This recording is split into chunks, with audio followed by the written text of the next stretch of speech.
Hi, and welcome to the Fair Perspectives podcast, the official podcast of the pro-human movement, brought to you by the Foundation Against Intolerance and Racism. I'm your host, melissachen, and my co-host, who you will hear from shortly, is angeleduardo. Today, we speak with Greg Lukianoff. Greg is the president of the Foundation for Individual Rights in Education. He is the author of several books, including The Coddling of the American Mind, How Good Intentions and Bad Ideas Are Setting Up a Generation for Failure, which he co-wrote with Jonathan Haidt. In this episode, we discuss free speech and dissect arguments for censorship and why they don't hold water. We also touch on cancel culture, disinformation, campus free speech codes, and Elon Musk taking over Twitter. Ladies and gentlemen, I give you Greg Lukianoff. Greg Lukianoff, thank you so much for joining us on Fair Perspectives. Thanks for having me. It's definitely an honor. I've been a follower and admirer of yours for a very long time, and I think this is the first time we're actually face to face. We've DM'd on Twitter a little bit. Yeah, no, but, it's funny that we've never actually met in person before. Yeah, it's weird. It's the way it works these days. Yeah, right. we're getting a little bit closer every day. Yeah. And it's great to see your very bearded visage. Finally, you've got that Game of Thrones beard going on. Yeah, I feel weird without a beard at this point. I bet. Yeah, I do too. I haven't shaved in a while, and I drop at least 10 years when I do. I'm sure you're the same. Yeah. So obviously, you're a free speech guy. We're all about free speech. Free speech is all over the place in our discourse and our media today. And I thought probably the best place to start, or one of many places that would be good to start, is to just ask you what I think is the most annoying question, or or ask you about the most annoying bit regarding free speech, which is the first thing that most people say the minute that we start having the conversation, which is the fire in a crowded theater thing, which drives me nuts. And as far as I'm concerned, Christopher Hitchens put the kibosh on it when he did a lecture on free speech where he was in a theater and he began by saying, fire, fire, fire, fire, fire, fire. So why don't you tell us what you think about the fire in a crowded theater thing, and why is it a canard? It's maddening. The fire in the crowded theater thing is maddening to First Amendment lawyers for all sorts of reasons, not the least of which is it's used rhetorically to basically say, as an excuse for censorship all the time. And in the case, the Oliver Wendell Holmes came up with it. He was using it as an excuse for censorship. It was a case where I believe that was the Abrams case, where he said that he likened handing out pacifist and anarchist literature to being like shouting fire in a crowded theater, which is, of course, a ridiculous argument to make. But it's so nice and pithy, it's so compelling that even though that case is no longer considered even to be good law, that saying survives. I mean, Oliver Wendell Holmes changed his opinion on freedom of speech after that. That was his last terrible free speech opinion. And people still cite it because they like that comparison. And I always point out that Rosencrantz and Guildenstern are dead. One of my favorite plays, Tom Stoppard. They would do that every single night. There's a scene in it where they go, fire! And they look around the audience and go, well, there goes that idea. And so that must have been done tens of thousands of times. And, it really brought that point home. Yeah. And I think, for me, it's not even a legal thing, right? I'm not a lawyer and that's not my area at all. But for me, it's just a practical thing of understanding context and understanding intention, right? Yeah. So yelling fire in a crowded theater with the intention of causing hysteria and a panic, that's very different than merely shouting fire in a crowded theater. Right. And that's one thing that we always have to add to it. It's also falsely shouting fire in a crowded theater, because people drop the falsely and such that it creates a panic. They even get rid of the qualifications that makes it slightly less terrible.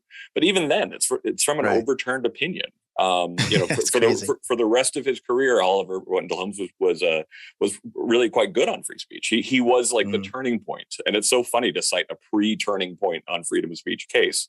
And it was even that summer, I believe. I think it was 6 weeks later that he essentially showed that he's changed his mind on freedom of speech, and that he actually just goes to show. him and Brandeis together came to the conclusion that free speech, that the First Amendment needed to mean something, which, believe it or not, prior to about 1925, it didn't mean very much. Wow. Yeah. So what do you think would have been a great pithy kind of phrase to kind of discuss any, or do you think that there should be any limits at all to the First Amendment? I do. And the nice thing about American First Amendment law is it's about 100 years of some of the smartest people in the country trying to figure out how you have freedom of speech in the real world. There isn't a pithy, there's and thank goodness there isn't like a single saying, you can always refer back to that explains it. But for example, true threats are not protected. Actually, true threats are one of those things that I think should be policed even more on social media than it is. And true threats are making a reasonable person believe they are in bodily harm or in fear of bodily harm or death. And I think that the fact that we know that's not protected and people get away with it anyway, I think that undermines people's faith in protected speech to a degree when they realize that people can, scare intentionally make people think they're going to be killed and have nothing happen to them. There's incitement, of course, which was the standard that in the Brandenburg case, but it has to be imminent lawless activity. It has to be likely to happen as well. It has to be your intention. Obscenity is another exception that essentially, under contemporary community standards, that something that meets the prurient interest. The Miller standard is a little bit confusing. I think, frankly, if you're over 18, with the exception of child pornography, you should be able to watch whatever kind of adult material you want. So I think that one doesn't quite go far enough. But like I said, child pornography is not protected. Defamation is not protected. It's a very well thought out body of law that actually is very practical. But one thing that it does repeat is that going after someone just on the basis of their viewpoint, never okay. Do you think, I feel like there's a lot in what you said that ends up forcing people to sort of back up and reevaluate concepts because, so with the idea of threats, right? If you redefine harm, then we're in a mess, right? So because then a threat can be, well, if you don't affirm my identity, you are threatening me with harm or actually causing me harm. And then that causes, that has that domino effect of like, well, that becomes then a justifiable means or justifiable reason for censorship or regulation of speech. So what do you think about all that stuff? Like, how do we even deal with this? I think actually the law has always been quite clear on how you avoid that. And one of them is by having the definition be, would place a reasonable person in fear of bodily harm or death. Redefining harm, the Supreme Court would just sort of roll their eyes at you, for example. So a lot of the things that people try to do, like on the internet or on the Twitters, in order to sort of turn freedom of speech, on its head, courts have been dealing with for 100 years and not taking them all that seriously. And when it comes to ideas like harassment, we've seen how badly that can be abused on campus. That's not even supposed to be really an exception to freedom of speech. It's supposed to be considered not speech because it's a pattern of discriminatory behavior. It's not just having an opinion, for example. So, Greg, that actually makes me think of another thing that I hear a lot. I end up talking about free speech a lot. I end up getting pegged as a free speech guy. I mean, I am a free speech guy, but for some reason, people come at me a lot about this, particularly because I'm such a stickler for, policing words in particular, or pretending that words are the problem rather than the meanings that we infuse words with. And I feel like that mistake that people make is a really consequential one. But another thing that I hear a lot is that two things, actually, where one person will justify censorship by saying, we already have censorship. We already have restrictions on free speech. So, we have defamation laws and we have libel laws and we have things like that. So this would fall under that category, whatever it is, whether it's hate speech or whatever. And the other thing is, that people say is that it isn't free speech unless, well, it isn't free speech because I said something and now I'm suffering consequences. So people are criticizing me for what I said. So I don't have free speech. I'm curious what you think about both of those things. Let's start with the whole defamation and libel laws thing. We have those laws, and those are regulations technically on speech. But how do they relate to this idea of like, well, we have those, so why wouldn't we have something for hate speech, for example? Sure. Yeah, this is the argument that Stanley Fish made in his "There's no such thing as free speech, and it's a good thing too." I forget exactly the title. And you might be surprised to know that I actually know Stanley Fish. I like him a great deal as a person, but I think his argument in that book is kind of simplistic. It's basically saying, well, there are some exceptions to free speech, so it's always been that way. So therefore, why not a new one? It's like, that doesn't.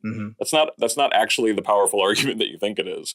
And one of the things that is the great stream through First Amendment law, as I mentioned before, was this absolute prohibition against viewpoint discrimination. Basically, saying if you're going to allow speech, on a particular topic, even in a limited public forum, that might say that we're not. This is going to be about discussion of economics or something like that.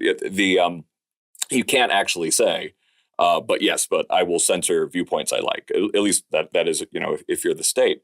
So I think what they're trying to do, usually it comes from people who don't understand the law that well.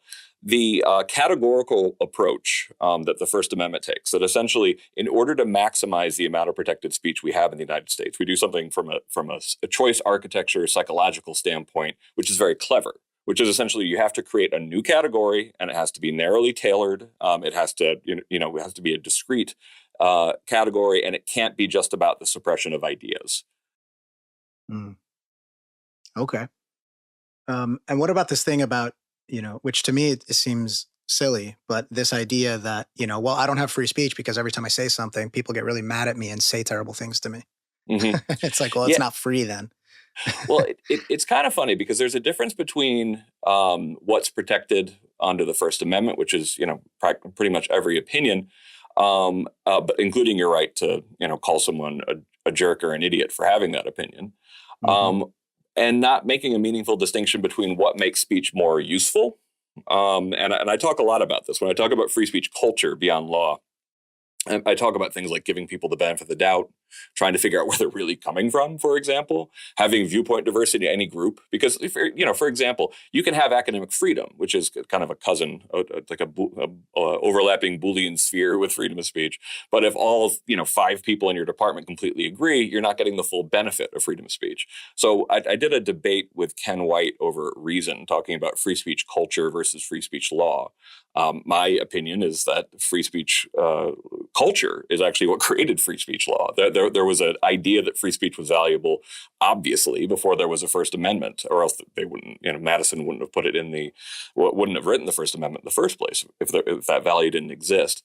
And I've watched, some groups get very technical about the beginning and end of free speech is just what the First Amendment allows. And I think the First Amendment is necessary, but not sufficient. You need norms like taking seriously the possibility you might be wrong, hearing people out, being in a group where debate and discussion is okay. Right, because one of the things that which you've written about is this kind of phenomenon of cancel culture, right, where people are deplatformed or fired or disinvited for speech, and this is directly related to having a culture of free speech. And in many cases, that can affect your life.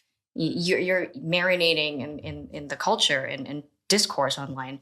And that can affect you more than, the law does. So even though you're protected by law, losing your job is a far bigger impact to you as a person. And with regard to the New York Times piece also recently, that I think the editorial, which I think, because like Angel, you mentioned, that the consequences to free speech, this argument that, if I got criticized, I, was that's not free speech. the New York Times did make a mistake, right? I think when they said that you had a right not to be shamed or not to be criticized, which that's not what this debate is about. And I think it gave, kind of the opponents of free speech some ammunition over there. Could you kind of weigh in a little bit more about kind of the culture and how that relates to, cancel culture and how this really affects how we experience speech in America? Sure. Yeah, there's a lot to unpack there, so I'll probably start from the beginning. Cancel culture is a term that I didn't actually love. I still don't love it, but I'm working on a book with a young journalist named Ricky Schlott that's going to try to answer this, all in one place. Say, it's ludicrous at this point to not believe that cancel culture is real, and that honestly, if someone is saying, "Oh, this isn't a real thing," they're really undermining their own credibility more than anybody else's at this point.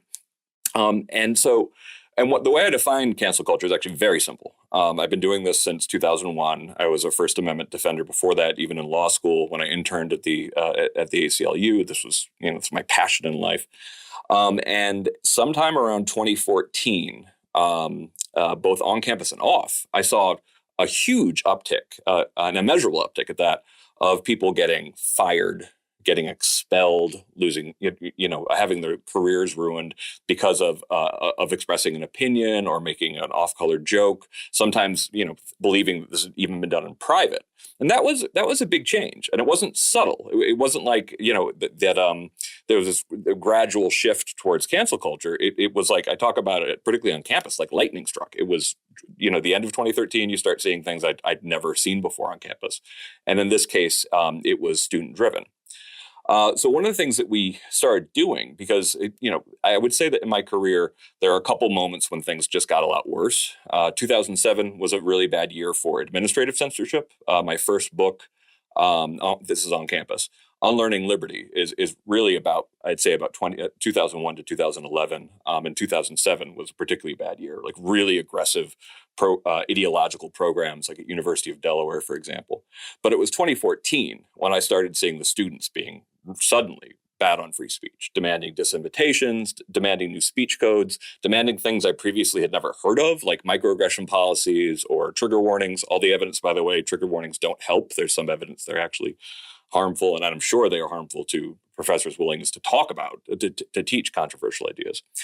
And so that was a step backwards. 2017, that was when I started seeing actual violence. That was the Berkeley riot. That was something happened at Claremont McKenna with Heather McDonald. But since 2020, I've never seen even vaguely close to this bad. It's been about 2 years of some of the worst censorship I've seen in my entire life, and I still have people saying that cancel culture isn't real. So as far as I was concerned, even though the New York Times was pretty clumsy in how they put it, particularly using right colloquially, basically saying it's kind of like, well, we have a right not to be shamed or whatever. They're like, okay, you should have ran this by like someone who knows more about this. But the overall piece was saying, well, look at our own research. It's really clear that people know what cancel culture is. They're afraid of losing their job. It comes out in every poll, but people still continue to try to wish it away. And at this point, we're this close to having 600 examples of cases in which students were where there were attempts to get professors fired, and about 2/3 of those are just since 2020. And in most of those cases, in the supermajority of those cases, the professor gets punished, and about 1/5 of them, they get fired. And this includes almost 36 examples of tenured professors getting fired for what they said or taught, or their research, which is amazing because, not even 10 years ago, as a First Amendment lawyer, there was one thing that was rock solid. You were not going to get fired as a tenured professor for what you said or your research or your teaching. And now it's becoming almost commonplace. I wanted to dig into this cancel culture thing with you because I read that article that you wrote about how we need to keep the term because it's useful. Mm-hmm. I disagree that it's useful because I think that at this point it's a culture war cudgel and people think of it differently, even if you define it for yourself. Yep. People have a different definition in their head, and when we can't agree on what a word or a term means, we're going to spend all this time just trying to hash that out rather than talking about the thing itself. So that's one reason. But also, I think it's curious because you distinguish between you know, free speech law which is enshrined in the First Amendment, and then free speech culture, just kind of an environment that we, you and I agree, we all agree we should cultivate, where we try our best to give people the benefit of the doubt, where we try our best to seek out dissenting opinion. But those things aren't the same.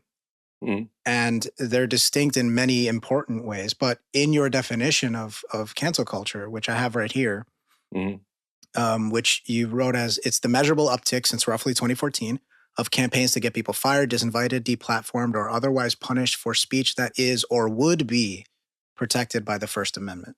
Right. What I'm saying is that there should be a thumb on the scale, though, of not immediately, ruining the career of someone who has a heterodox opinion. But when it comes to why I like the term cancel culture, and this is why I changed my mind on it, by the way, because I was not a very big fan of it. But when we started doing our own market research and we discovered that most Americans know what it is, they know the term, black, white, Republican, Democrat, they're all afraid of it. They're all afraid of losing their jobs. They're all afraid of their friends getting in trouble. And it suddenly dawned on me, if I stop using this term, I'm leaving most Americans out of the conversation. And what, to make Jason Stanley happy, to make it's not going to work anyway. So I feel like the move to put this on something that's like akin to the euphemism treadmill, you're going to not make the people who would really love this not to be a thing they have to be concerned about, who would love to wish it away, who you're never going to make happy anyway. And meanwhile, regular Americans are looking at this conversation and you suddenly come up with your own term for cancel culture. I'm like, I have no idea what you're talking about because I don't have time to keep up with the lingo. I saw this sort of like parade of horribles, and I was kind of like, so you don't want to seriously engage with the idea that people are being fired for their opinions. If you call if you're rude to your fellow employees, you can be fired. What I'm talking about is applying the stuff that applies to the employment context when it's an employment context. When you're out in the world as a citizen, that's when you would apply more of the First Amendment, the public forum type thinking. But if yes, you can fire your employee for just being rude to their fellow employee. So I saw this and I was like, you really? Yeah. I thought it looked a little bit like, and I saw a fair amount of people do this, where it's just kind of like, I have to not be concerned about this. This can't possibly be true. The right cares about this. It's like, also, by the way, people on the left get canceled a lot too. It was this bizarre parade of horribles that, yeah, sure. If when I expand on it more in a full length book, I can answer those kind of questions. But I just didn't. It didn't seem serious to me. It seemed like a gut response, and then a lot of catastrophizing about like, oh, this thing's going to happen. It's like, no, it's not going to happen, and I think that's not going to happen. Well, what do you think, if you could put yourself in their position, what do you think is motivating that desire? Because I am of the opinion that everyone is trying to do what they believe is the right thing, even if they're wrong about that or mistaken. So what do you think where is this coming from, in your view? That we don't just dismiss it offhand.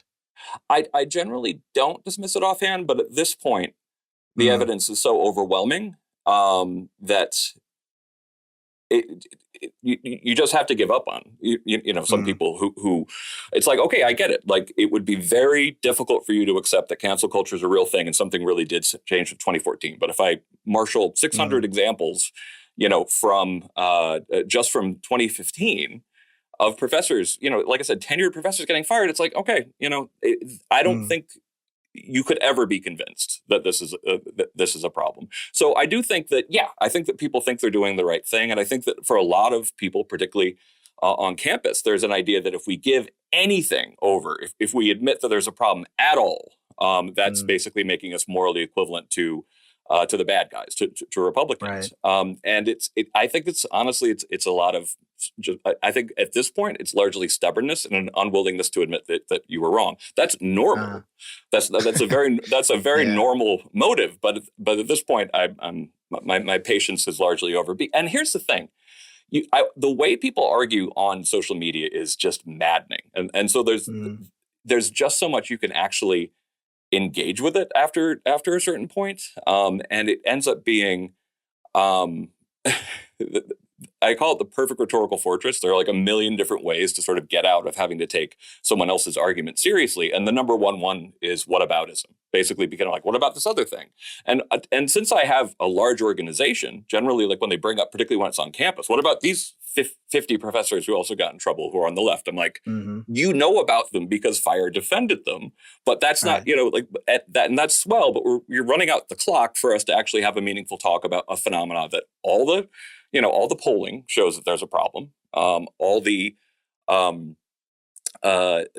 there are hundreds of examples, and those are just professors. Like when you start actually counting the number of times this happens to students, it's orders of magnitude more students get in trouble for this stuff than professors.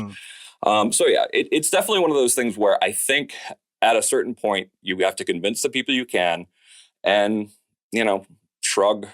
See if someone has if someone is ultimately saying that I should tweak my definition, sure. But when I saw what he was arguing, it wasn't worth engaging. Well, I definitely think you might want to consider tweaking the definition. My favorite one that I've seen is from Christina Hoff Sommers, and she retweeted this a while ago, and I bookmarked it because I was like, this is perfect. Yep. She said the term cancel culture is overused, but it refers to cases where individuals face absurdly harsh consequences for relatively minor lapses. And sometimes there are no lapses at all. Yeah. I think that speaks very well to how much perception is playing a part here, and how much a kind of overcorrection to maybe historical wrongs and historical harms that went unanswered. How much of that is an overcorrection right now? I think all of that is sort of baked in there. So I'm curious what you think about that, if you've heard about it or. Yeah, and that's one of the things. I'm perfectly happy to revisit the definition and to see if for constructive feedback on how to make it more precise. But I'm usually arguing against people who are so dead set that this thing isn't actually happening. It's like it's really just a way of not talking about the oftentimes professors that haven't actually sent an email to say, oh my God, wait a second. Actually, the real story here is this professor is being fired for something that is tame, it's protected. I should, rather than, immediately say, oh, this person, jumping on Twitter and pointing out that someone's a hypocrite. It's like, why don't you send an email in defense of that professor? And that's one of the things that's so maddening about this discussion is that so much of it is about sort of like scoring points as opposed to helping actual people. And so I like John Rauch's definition of cancel culture. I like Christina Hoff Sommers' definition of cancel culture. And there's different ways to define it. But for me, from sort of my historical definition, it was, been doing First Amendment law for a couple decades. And when this started, I'd already been at Fire since for a good, 13 years. And I'd just never seen anything like this number of people getting fired for what they said. Now, I make the distinction between what they said as opposed to potentially, by my definition, Harvey Weinstein, wasn't canceled. People who actually engaged in like sexual assault or all these kind of stuff, that wasn't canceled. But what a change I've seen for people merely expressing opinions or jokes, that it's been anything but subtle. But things and frankly, dead people can be kind of canceled too, right? Because I think one of the ways to distinguish, to kind of like use as a hallmark of cancel culture is the consequence of it, which is what makes cancel culture like it's a unique phenomenon is that you're depriving other people. It's one thing for you not to engage with this person, like that you don't like, whose opinions you don't like. But it's another thing altogether to deprive other people of that opportunity. That's why disinviting speakers is so powerful. And that is why also, banning books from a library is so powerful, because it's up to you not to check the book out. But if you want to, deprive everybody else of the chance to check this book out, that is kind of, close to cancel culture. Yeah. And I think a lot of that is also because there were people who criticized the article by saying, well, that's just run-of-the-mill censorship. And it's like, not exactly. And one of the reasons why I wanted to make it sort of a historical example was to talk about a phenomena that's sort of married to a moment in time. that could actually be given a name. But yeah, having, demanding that books be removed from libraries because you don't like the point of view. I mean, that's censorship as old as time. What do you make of kind of, because you said, I think that you said 2020 in particular was one of the worst years for on-campus censorship, and that it's kind of been tracking just this, one way. It's just been increasing as far as you've been seeing in the last few years at FIRE. Is this kind of, do you see in your research, in your database, that part of what's driving this is a sort of backlash? Because we are seeing that, at least in terms of how critical race theory is being handled right now in K-12, that there is this drive to, pass certain laws and to keep these books out of the library. Are you seeing kind of a right-wing backlash in at least in terms of campus censorship? Oh yeah, well, but I wouldn't necessarily even call it a backlash, because when I first started noting this big uptick in people getting in trouble for what they said, for what would normally be clearly protected speech, some of the first people to get in trouble were liberal professors for tweeting, intemperate things on Twitter, who got targeted by conservatives and had their careers ruined. There was someone who, after the Newtown massacre, and I'm from Danbury, and I knew people who had kids at Newtown, and his angry response was, may it next time be your kids, NRI. Now, never, as a general rule, try to avoid bringing people's kids into it. I'm a father myself, and but that's part of the reasons why it was so. I can understand the rage and sorrow about that horrifying incident. And they went after him. I think it was Alan. His last name was Professor Guth, and it was Kansas State University. And that was one of maybe a dozen of cases where where it was conservatives going after professors on campus and having actually a lot of success. Why do I think 2020 was so much worse? I think we already had a ferocious culture war. You already had the last crazy year of the Trump presidency. You also had COVID. And I think that COVID, one of the reasons why we all went a little bit nuts during that is because this is kind of my theory, is just that everybody became their Twitter avatar. And without face-to-face interaction, it's much easier to be much more self-righteous, much more simplistic, much more morally sort of pure. And I think that you got to see that kind of dynamic, the way interaction is harmed by this sense that we're all on the stage all the time. And if people believe that we're all playing to the cameras, people become much more moralistic and much more uncompromising. They become this kind of moral idea of themselves without the additional compassion of meeting someone and realizing they're a living, breathing person. So I think that there were lots of things that were driving us crazy in 2020, but I do think that some of it is that's who I fear that's who we become when we only exist online.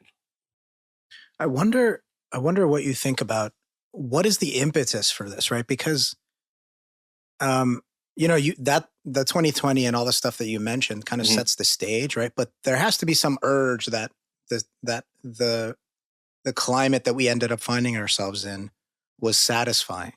And there has to be this urge of, I really don't like this and I want it to go away.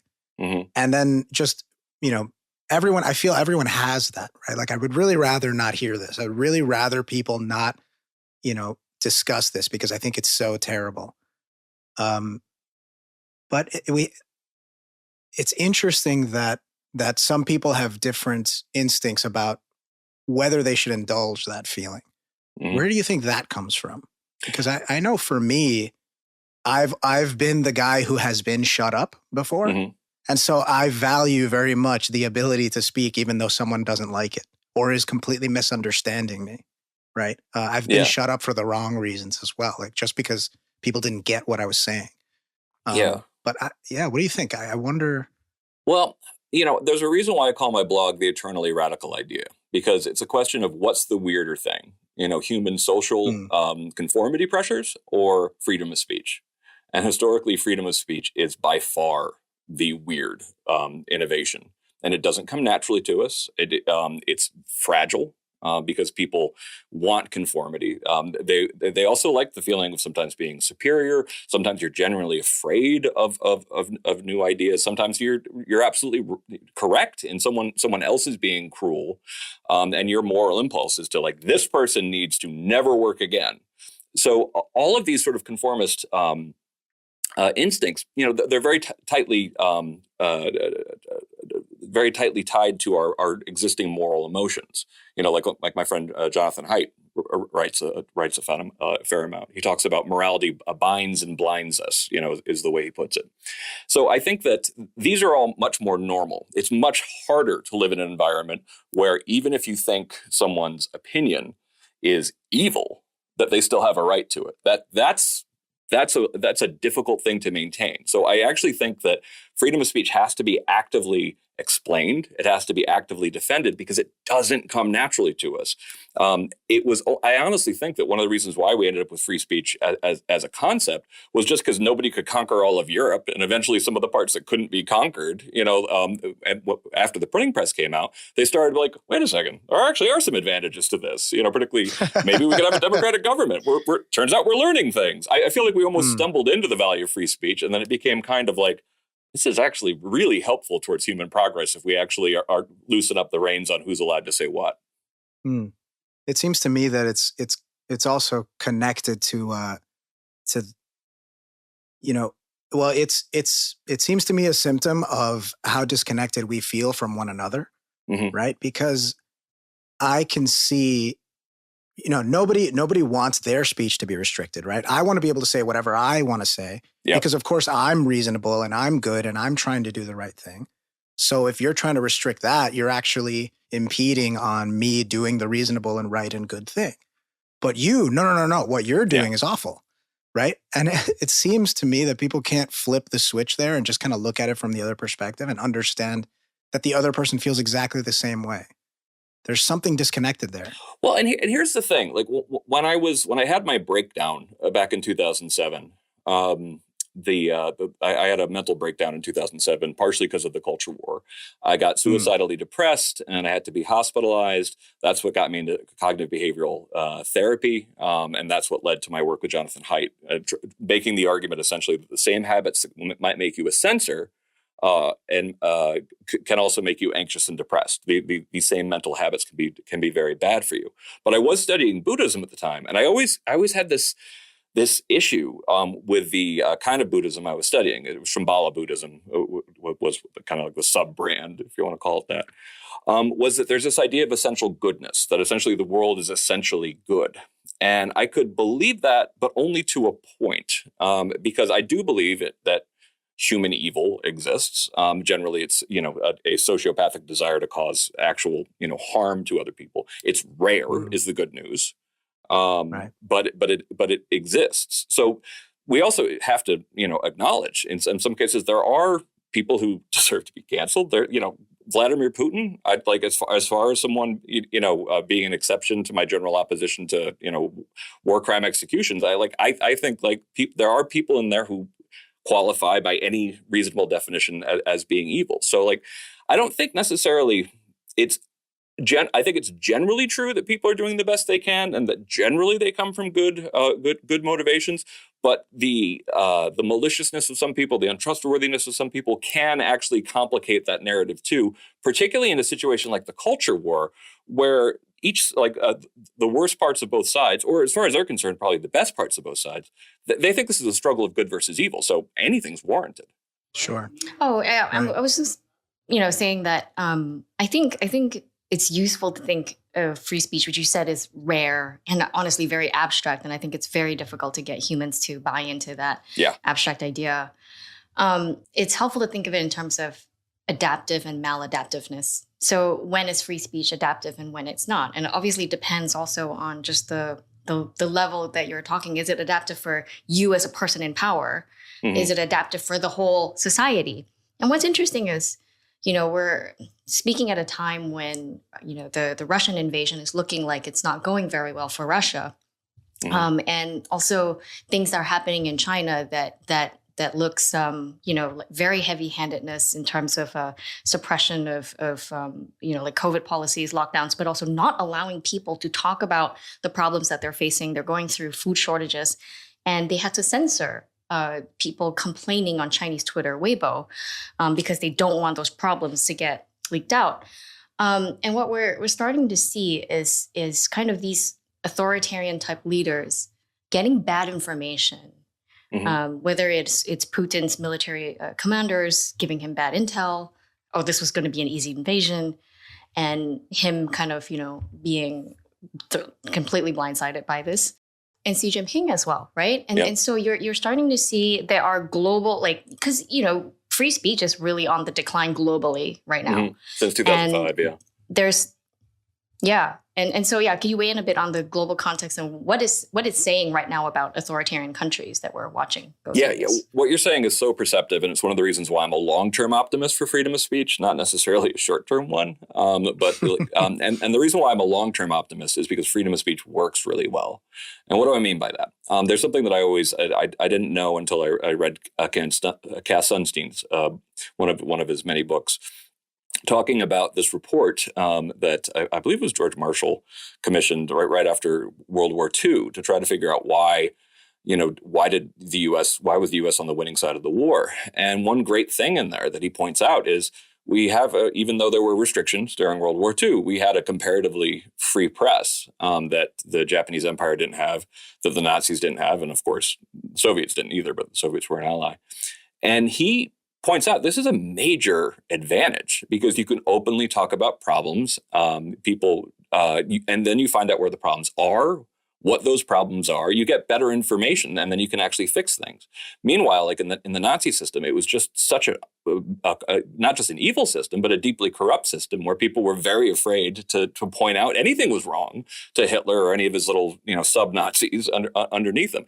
And that's a real harm to try to run a society, is if you can't actually figure out what's wrong in the first place. So free speech actually has a lot of advantages to society, even beyond the obvious, like innovation and like scientific innovation. It's knowing legitimately like what is actually going on in society. I mean, which is my whole theory. I call it the lab and the looking glass theory of freedom of speech, that there's always value in knowing what people really think and why.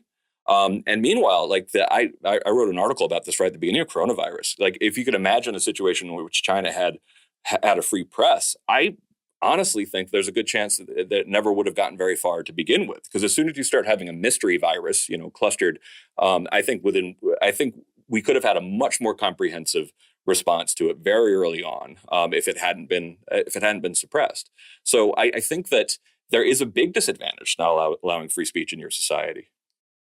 Well, growing up in Singapore, I was always told that free speech actually, leads to an unstable environment, that, you could have demagogues kind of exploit these cultural divisions, which is, it's interesting because I'm seeing the same argument being made actually from the left today about the need to regulate more speech, especially, after this news that Elon Musk is purchasing Twitter, that you do see some of these blue check, kind of liberal types saying, okay, I think we need to do something about this. And that it will allow just, too many people to unfettered conversations. And it's an argument I've frankly heard my whole life growing up in a place like Singapore, where there is, draconian speech codes enshrined in the law.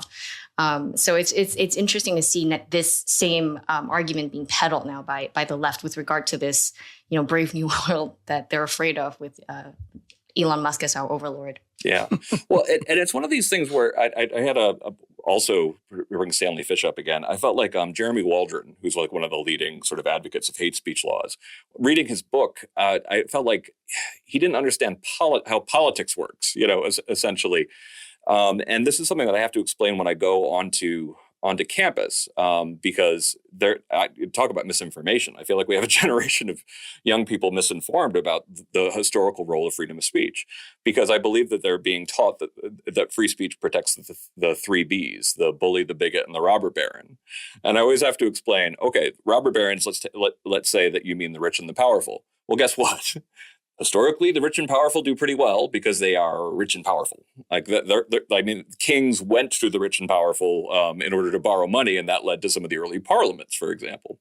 But by the time you get to democracy, if you're talking about the bully and the bigot, then that as long as they have 50+% of the vote, they get to make the rules. And so when James Madison was originally thinking about freedom, about whether or not we needed a separate amendment to protect free speech, his initial response was, well, whose hands are we tying? Are we tying our own? Like, why would we want to do that? The British Parliament has power to pass whatever it wishes to, and it's the will of the people.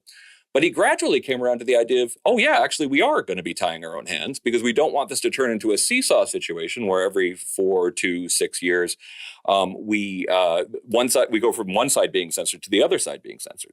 So freedom of speech as a philosophical concept, and certainly as a legal concept, is always about minority rights, minority opinions. It's also about unpopular opinions that are not, that elites, don't share. But unfortunately, because campuses have gone from sort of campuses being sort of like an activist zone was a minority opinion in the early 60s, and therefore they argued for robust freedom of speech. That became a supermajority opinion. And once you have very little viewpoint diversity, once you're actually monolithically one sort of political persuasion, there's a tendency, or at least that you when you've essentially won, there's a tendency to start seeing freedom of speech as part of the problem because you don't need it as much anymore. You're the one setting the rules now. So there's a very cynical, very typical thing that happens is once you argue free speech, when you're weak, when you get to power, you close the door behind you. And I feel like we're miseducating a generation of people both inside and outside the United States because we can't actually, universities can't admit to themselves that they're now the man. Yeah, I think it's a very human thing to, everybody wants the club, but nobody wants to be beat with it.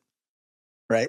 But it's just, I don't know if there's a way to fix that, but it's interesting, that you talked about kind of, the fact that if we had more free speech in China, for example, a more free speech culture and a free press, that maybe the coronavirus wouldn't have been such a shit show, right? Yeah. And I totally see that. And then a lot of the historical examples you brought up that are kind of at the governmental level. But, Melissa alluded to this a moment ago where we have pushback now for kind of a similar reason, but it's the opposite argument, right? It's saying we have too much information. There's too many people are saying too many things that are wrong. And now we have too many people who are, not getting vaccinated or believing, crazy things about ivermectin or whatever, right? And we need to shut that down because it's actively causing harm. So it's weird that it's coming from opposite poles, but it's sort of the same problem, right? Of like the wrong information is getting out, or inversely, the right information is not getting out. Yeah. Well, the disinformation problem is a problem that, anybody, any serious thinker in First Amendment law takes seriously. Because the idea that, people spreading harmful misinformation that could actually get people killed is a very legitimate concern. But how do you get there is the problem. And this is one of the reasons why I love the work of people like my friend Jonathan Rauch, and who wrote this absolutely fabulous book called Constitution of Knowledge, which I recommend to everybody. Because if I had to add one great untruth to coddling of the American mind, it's that, and the great untruths are bad ideas that we sort of unconsciously teach people that are contrary to ancient wisdom and well-established psychological thought. One I'd add is this impression that human beings tend to have that the world by itself is pretty easy to understand. I mean, it seems pretty easy to understand. But that's one of the reasons why I really like that Yuval Harari started publicizing like the idea of rebranding the Enlightenment as the discovery of ignorance, because that's really more what it was. It wasn't that suddenly like we were enlightened. It was like, wow, oh my God, like we're wrong about everything. When you start testing this stuff, it actually turns out, but wow. So we have to, even stuff that seems intuitively obvious, when we test it, we're like, It's completely wrong. And so the way you produce knowledge is actually counterintuitive. And I mean, like in the most literal sense, our intuitions tell us, my eyes and ears clearly aren't lying. And unfortunately, the more you test that, we're not that good at just guessing what the truth is. So truth is a process. Of finding things out. In John Rauch's first book, Kindly Inquisitors, he talks about there being two rules. No argument is ever truly over, and nobody gets to call special authority to shut down an argument. And that can be frustrating and unsatisfying. But what I'm afraid of is watching people make the disinformation argument. Yes, disinformation is absolutely a problem. But then very quickly jump to, and that's why we need, the people who know everything that's true to be up here and the experts to be up here, and then we can shut down all the disinformation. I'm like, that's called omniscience, and that doesn't exist. Well, now we're starting to get a ministry of disinformation, a ministry of truth, enshrined in, I think it's the Department of Homeland Security. Yeah, two Orwellian names at the same time. Exactly. And I think that to be fair, the concern about disinformation in particular, which is distinct from misinformation, is that this is coming from state actors, foreign state actors that are basically closed societies, hacking open societies by waging some sort of information warfare. And that's really happening. It is really happening, but it's also quite likely that the correction will be overused. I'm of the persuasion that honestly, if our people, if Americans are convinced by some propaganda that Russia puts out, win with better propaganda. It's free market of ideas. Like we should be able to compete on that front instead of shutting that down, because it's going to be hard to adjudicate actually what really came from a foreign source, what really came from a non-foreign source. Jakob Ishigama, another book to recommend. He wrote a book called Free Speech from Socrates to Social Media, which I highly recommend. It's a fantastic book. And he has a lot of data in there about misinformation, disinformation is real. But it's not nearly as much of a problem as we think, because people aren't born yesterday. Like they actually, a lot of times, it has less influence on our lives than we tend to think. We tend to exaggerate how much we are affected by misinformation, disinformation, and I am more afraid of the cure rather than the disease. But I will say this: there's one part that I think is we are seeing, and this is, and I'm keep on. Now I'm excited about Martin Gurry. Martin Gurry's book, Revolt of the Public, he talks about how social media was this globally destabilizing force that you first saw really in action at like Occupy Wall Street, but most importantly, the Arab Spring, also protests in Spain, also protests in Israel. And one of the things that social media did was it badly undermined authority. Now, it might, in that sense, it might be an overcorrection that experts, are not taken as seriously as maybe they should be. But in many cases, the experts haven't exactly done a great job of winning that respect. So right now we're in a situation where people don't really trust experts. And particularly if experts come from academia, where you could literally get fired for having the wrong opinion. That undermines trust in experts by that. And we end up being in this, epistemic disaster. Yeah, I wanted to ask you about the social media thing, because so much of the tension, in my view, comes from a lack of faith in other people. Kind of like what you said, most people weren't born yesterday, which is to say that they're not just going to believe some random nonsense just because it's put in front of their face. Yeah, right? Some of them will. Some people will, but I actually think that the larger risk actually is that the misinformation or disinformation that people are exposed to confirms something that they already thought or wanted to think. And so that's really the reason why they go. It's not like someone was ready and primed to vote for Joe Biden and a single piece of misinformation or a week's worth of misinformation on Twitter, now they're a Trump supporter, right? Like, I feel like that's highly unlikely. And it seems to me that people have already made up their minds on certain things based on values, based on experience, based on a million other things. And so maybe our focus is in the wrong place. What do you think? Well, I think that's also a very cool point that Jakob talks about in his book as well.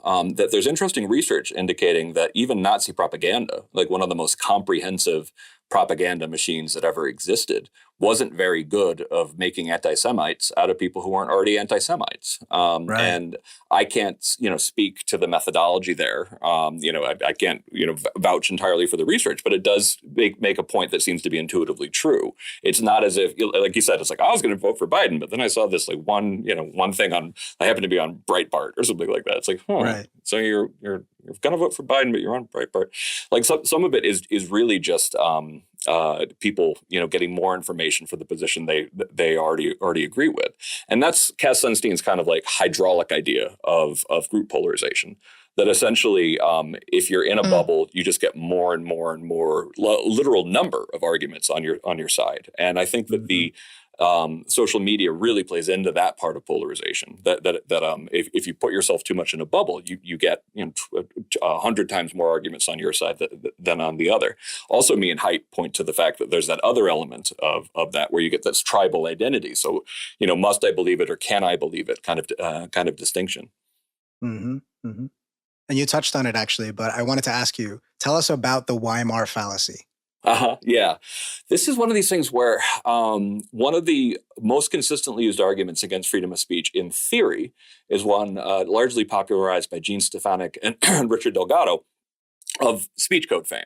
Richard Delgado was one of the early advocates of hate speech codes on campus going back to the early 1980s. I just did a piece on this for Persuasion with Talia Barnes talking about, this history there. And I did a debate with him in 2003 at Williams. And I thought this was going to be, like the intellectual, jousting match of my life. And really his arguments were essentially, well, it could have stopped, censorship could have stopped the Nazis and censorship could have stopped Rwanda. And I was like, but that's not historically backed up. I mean, and this was before I knew some of these even more powerful details, because of course the Nazis were elected. They became the people who were in charge of the rules. I think the biggest success they had was around 41%, which in a proportional representation system is a huge amount to have. So they would just become in charge of the rules anyway, and they would use those hate speech rules that you like so much. Suddenly Nazis would be in charge of them. But what I didn't know until reading Fleming Rose's Tyranny of Silence was that Nazis went to jail for saying anti-Semitic things. They didn't call them hate speech laws because that's a term that was invented later, but they had defamation of religion laws. So Stryker, the guy who did Der Stürmer, like the horrifyingly anti-Semitic newspaper, he went to jail for like a year or something like that. Goebbels was brought up in charges. I mean, Hitler was not allowed to speak in a number of provinces. He was not allowed to speak on campus.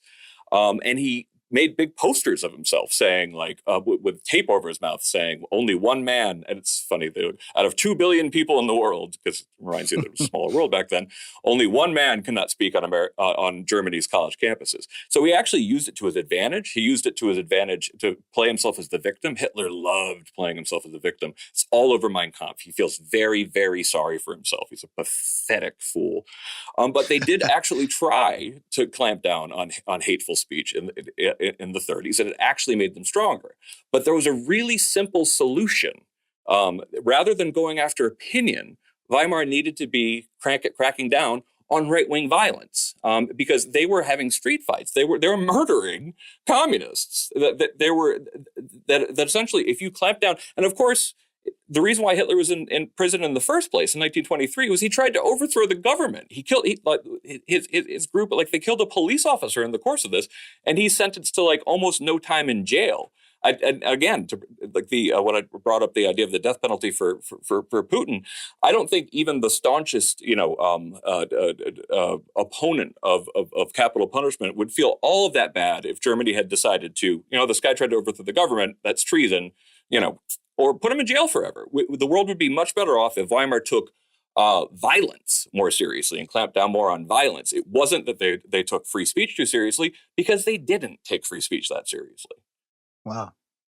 I had never heard about this stuff, and it's fascinating. Yeah, it's kind of fun to get to live in studying the history of all this kind of stuff all the time. I mean, it's what I went to law school to do, and I people laughed at me for hyper specializing in First Amendment law, but I've been doing it for 20, 21, 22 years now. We need more of you, I think. It's interesting also to kind of run the counterfactual and think about how would these global events have really changed if actually there was social media, if people could weigh in on things as we went into the Vietnam War, as we went into, remember Iraq, the decision to go into Iraq also, like social media was not a thing back then. And it was the New York Times was cheerleading and most of the other major newspapers were actually cheerleading for it as well. But it's interesting to think about what would have happened if there was, this platform that enabled the masses to speak and weigh in. I just seeing what I'm seeing right now with the Russian invasion in Ukraine and just how polarized the discussion is too. I'm sure there would have been a lot more checks and balances on the ruling class if social media had actually existed, in history. And okay, so the question I actually wanted to ask you, Greg, is, sure.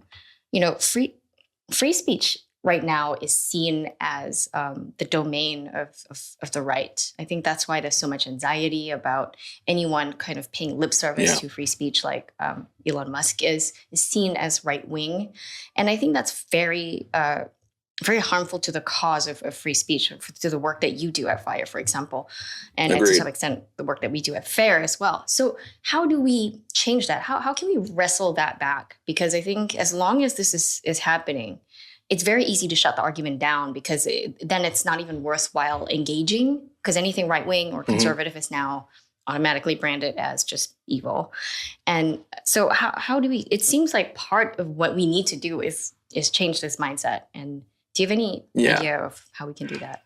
Well, it's maddening that freedom of speech is sometimes perceived as a right-wing issue now because it's so artificial, and it's something that we all saw coming, decades ago. It's the slow motion train wreck that essentially, again, minority opinion in the early 60s to supermajority in the 80s, and next thing you know, they're clamping down on freedom of speech on campus.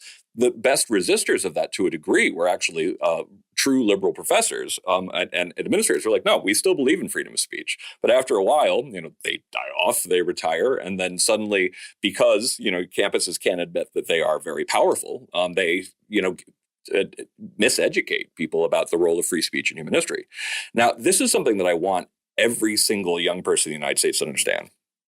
They tried to have a civil rights movement prior to the late 1950s.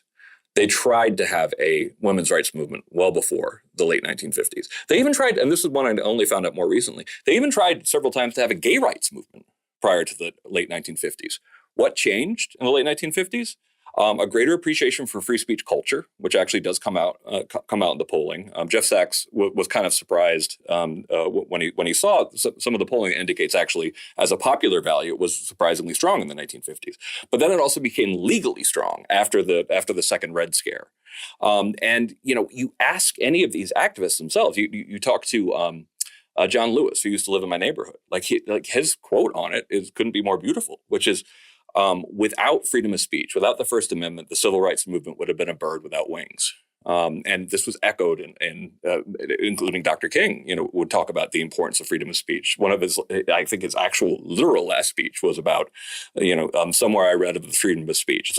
It's like chillingly beautiful.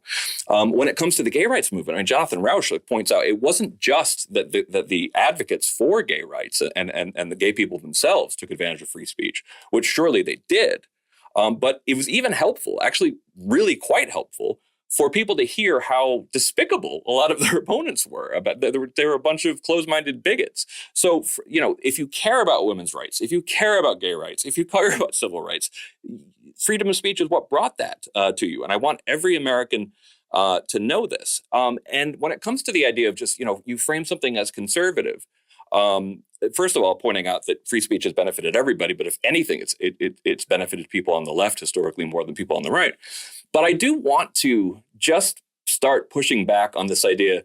So we're really just going to, if we can label something conservative, you don't have to take it seriously anymore. I mean, like, what are we in kindergarten? Like, this is a lousy way to argue. And so, like, this was one of the things that happened when Emma Camp, who's a former fire intern, who's very much a liberal at UVA, she publishes an article talking about a chilled atmosphere on campus and about like how it's difficult to have like good discussions. And so much of the discourse is like, well, she's really conservative. It's like, and that would mean, well, first of all, she's not. But second of all, and so what? Like, does that mean you suddenly don't have to listen to her? And implicit in the entire discussion was, well, if I can label you this, and by the way, 90% of humanity is, conservative by this definition. I don't have to listen to you anymore. Like, I think we should reject that as a premise to begin with, but we also have to do a better job of teaching people their history. Mm. Yeah. Speaking of terrible ways of arguing, I wanted to ask you about social media in particular, because and I'm not sure how I feel about this totally, but I'm curious about your perspective as someone who's so focused on free speech. Yeah. So, let's just say Twitter, for example. Elon just bought Twitter, and ostensibly his mission is to make it a forum for free discourse, right? He wants to correct some of what he feels are, the wrongs that were done to kind of stifle speech from one direction in particular, it seems.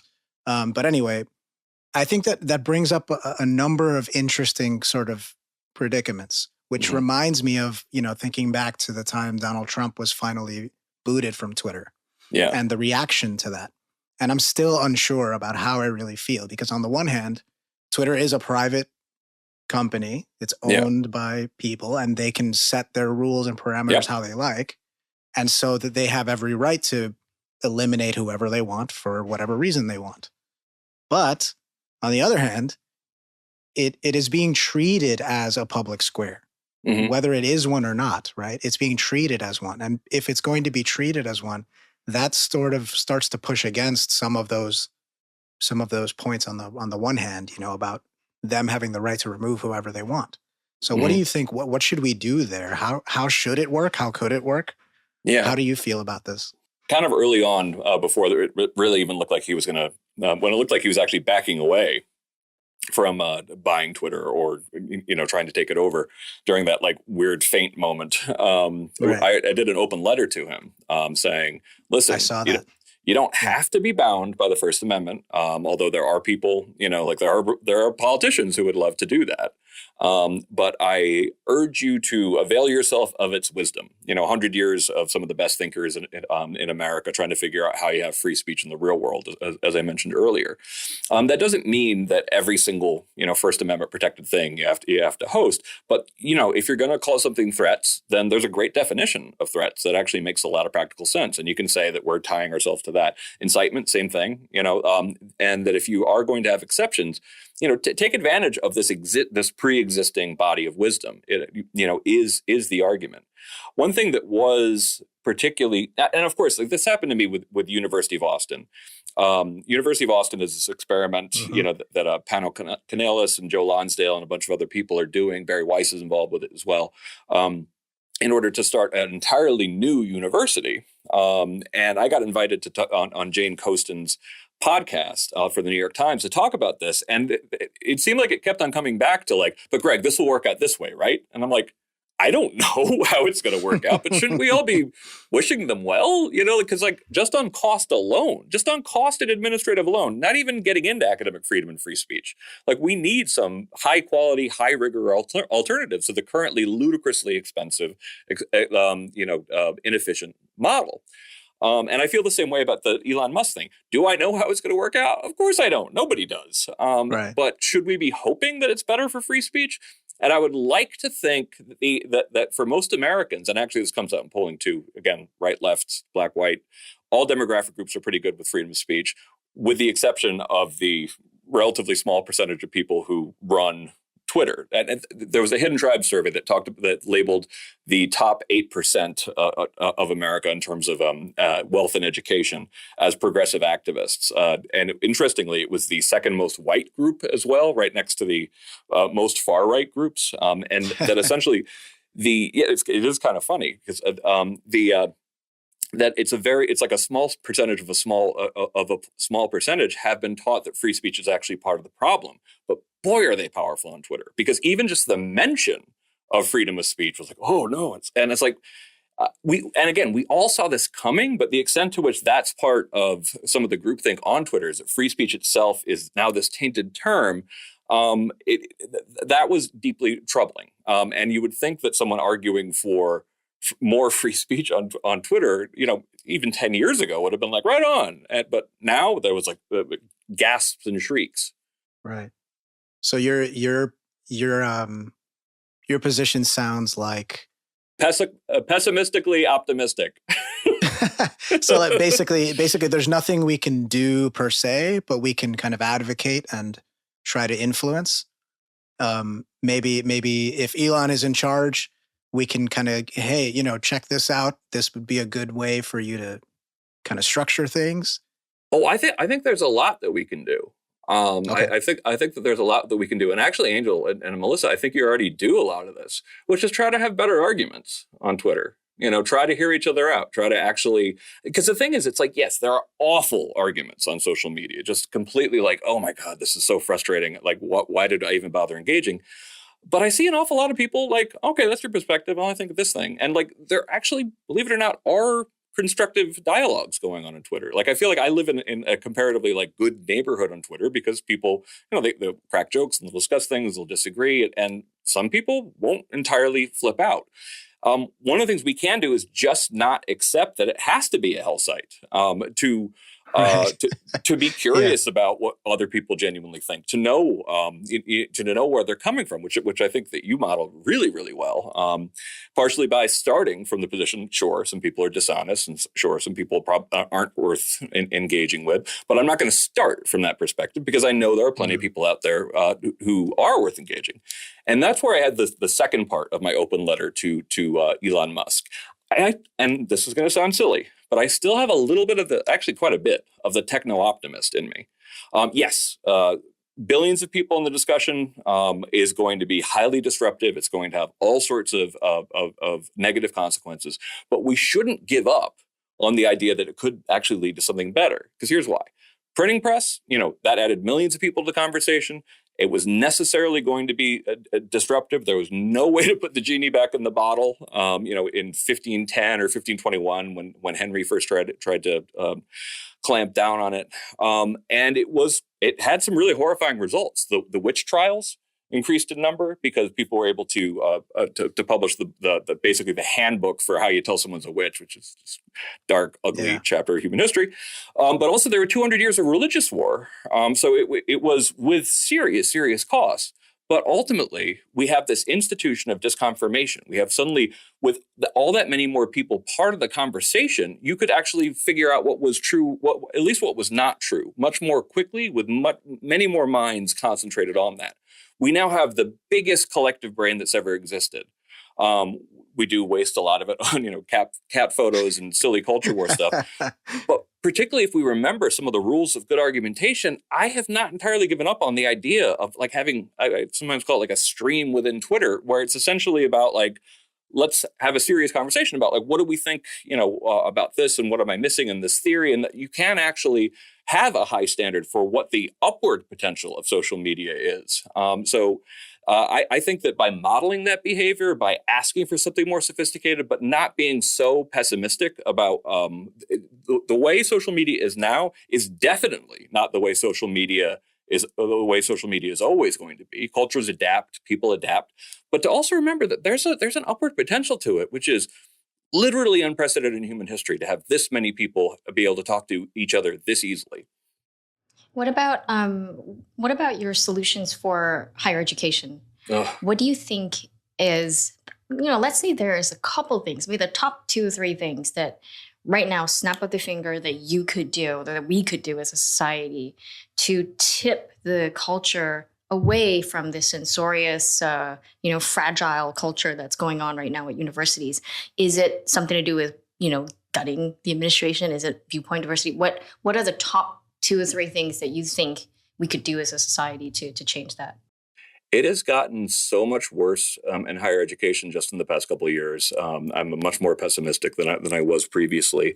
I'm much more pessimistic that there can be like even just one or two things that could be done. I am sympathetic to the idea that we should be forgiving some amount of student debt, but not without reducing the hyper bureaucratization of universities, without doing something that actually decrease the expense. And this has real ramifications for freedom of speech and academic freedom, because one of the things that went hand in hand with the mass bureaucratization of universities were more administrators who thought literally, and in some cases they were right, it was their job to clamp down on speech, to run the bias-related training programs, to literally police student speech, and to run hotlines that let you tell on your professor if they've offended somebody. So I think that I don't see this getting better without some meaningful attempt to reduce the ratio of administrator to professors, and that's a big lift. And it's not even on.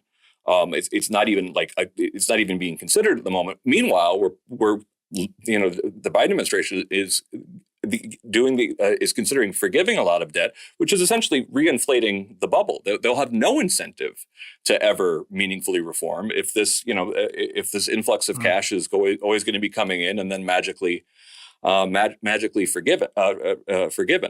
So I think that there has to be big reforms. I think there has to be new institutions, and I think one way that it could work, and I think a lot about this, and maybe University of Austin can help with this, but University of Austin can't do this by itself. I've learned probably as much from being an employer at FIRE than anything else. And if I'm hiring someone from the Yales or Harvards or Stanfords, I am pretty much guaranteed only two things. They're probably pretty smart, and they were hard workers in high school. I don't know if they know stats. I don't know if they know history. I don't know if they know anything about law or politics, really anything else. And I think that, and after writing Coddling the American Mind, employers all over the country are coming to me and saying, well, the recent graduates from these schools, it just isn't working because every small negative interaction with their fellow employees, it goes up to human resources and it turns into like a big thing that shuts down the organization for a while. I think that if someone were to say, not only is this institution going to produce, going to guarantee you that the people graduating from it are smart and hardworking, but we can go a step further. We can say they can write, they understand stats, they can do all of these other things. And since I feel like elite higher education isn't doing nearly as good of a job as you would expect it to doing that, there are some opportunities for reform, but I don't see anything on the horizon that makes me too optimistic right now. How about Title IX reform? Do you think that's something that needs to be done? We achieved that to a large degree under the Trump administration, somewhat to our own surprise. We got a lot of Title IX reform, better, clearer definitions of harassment, because I'm sure a lot of your listeners don't know that the speech code movement of the 80s was overwhelmingly taking advantage of harassment codes to redefine harassment as offensive speech. And that got sort of hopelessly intertwined with the Department of Education definition of Title IX. So if people wonder why we would oppose some of these harassment codes, it's because they were routinely abused to clamp down on speech, which not the pattern of discriminatory behavior. We got a lot of those changes. We got better due process protections in terms of Title IX. And unfortunately, it looks like the Biden administration is chipping away at it. I think there's a limit to how much they can chip away at it, because the big difference between when Obama did this back in 2011 is that now there's dozens and dozens of bad cases on record where the schools were like, I felt like I had to, I was almost obliged to kick this person out, even though I didn't think they'd done anything wrong, because we were being pressured by the Department of Education. So I think that we actually were able to achieve, and we're very proud of it, to help along some real Title IX reforms. But unfortunately, those are in jeopardy by an administration that I otherwise have some sympathy with. So it seems to me that a running theme that we've inadvertently created throughout this conversation is about how much responsibility we personally and individually have to foster this culture that we want, or this better future that we want. Mm-hmm. Which leads me to, despite the challenges and despite some of the pessimism that we've had to grapple with here, it leads me to the final question that we ask every guest, which is hopefully more hopeful, hopefully more optimistic. Our focus at FAIR, as you know, is to provide what we call a pro-human approach to engaging with these issues and coming up with solutions for these issues. So the question for you is, what does pro-human mean to you? How do you conceptualize that? And how would you advise people in their everyday lives to take a more pro-human approach to these things? I think a pro-human is to have affection for humans' limitations and predictable flaws. And I think that looking at like the last 20 years of media, I felt like we were headed towards this really interesting place where suddenly the best TV shows were like Mad Men and The Sopranos, and they were shows about genuine moral questions that didn't have easy answers, but also that focused a lot of times on genuinely despicable people. And that's not to say that, like, you should respect genuinely despicable people, but it was a sophisticated way to talk about all human beings' flaws. And I think that one thing that we're lacking right now is when I was younger, 10 years ago, I felt like there was an idea that you could have affection for people and not be so sort of like to give them sort of cut them some slack, kind of figure out where they're coming from, all of this kind of stuff, like assume that they're going to make mistakes. That's been torn apart over the last 10 years by this much more manichaeist kind of culture war struggle where either you're good or you're evil, and I might think you're good one day, but you say the wrong thing on the Twitters, and suddenly you're evil for the rest of your life. I think that part of being pro-human is to have affection for people that you disagree with, to have affection for people who you think are wrong-headed, but nonetheless see them as people who are just as flawed and oftentimes just as well-meaning as you. Beautifully put, Greg Lukianoff. Thank you so much for joining us on Fair Perspectives. It's great to have you. Thanks for having me. Thank you for listening to Fair Perspectives. If you'd like to support the show, you can do it by subscribing on YouTube and on your favorite podcast platform, and leaving us a positive rating and review. You can also access exclusive podcast content, such as Q&As and bonus episodes, by visiting us and signing up at fairperspectives.org. For weekly FAIR news and opinion pieces by members of the FAIR community, visit our Substack at fairforall.substack.com, and tune into FAIR News Weekly wherever you listen to podcasts. If you'd like to join or support the pro-human movement, visit us at fairforall.org/join us. Thanks again, and see you next time.